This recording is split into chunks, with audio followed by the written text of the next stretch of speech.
Pernah dengar tentang fear setting?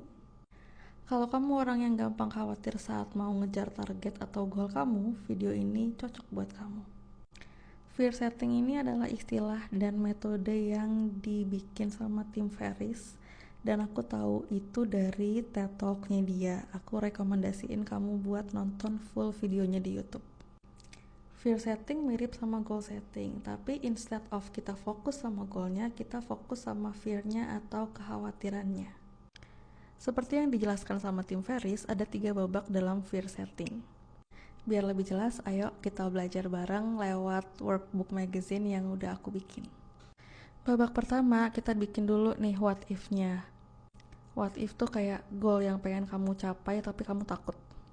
What if aku resign untuk pindah bidang karir kerja? Terus kita bikin 3 kolom yang isinya define, prevent, sama repair. Define ini kita isi dengan worst case scenario dalam kepala kita atau hal yang paling kita khawatirin kalau kita ngelakuin si what if.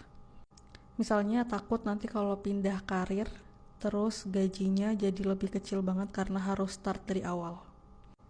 Prevent kita isi dengan hal apa yang bisa kita lakuin untuk mencegah hal di kolom define itu kejadian. Aku bisa nabung misalnya 12 kali biaya hidup supaya nanti kalau misalnya aku start lagi di karir yang baru, gaji yang kecil itu nggak bakal mengganggu kehidupan aku. Kolom repair diisi dengan hal apa yang bisa kita lakuin kalau misalnya kolom define ini tetap kejadian.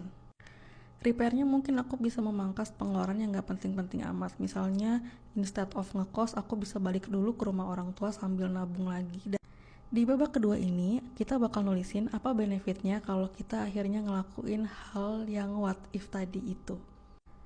Aku bakal ngerasa aku akhirnya tahu rasanya bekerja di karir yang aku inginkan, bagaimana rasanya, bagaimana gajinya, dan apakah aku senang, dan buatku itu pengalaman yang gak ada harganya.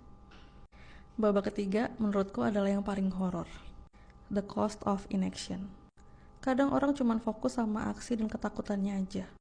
Padahal tetap ada harga yang harus dibayar atas keengganan kita buat melakukan hal yang sebenarnya kita pengenin atau kita tahu ini bakal bawa perubahan yang baik buat hidup kita.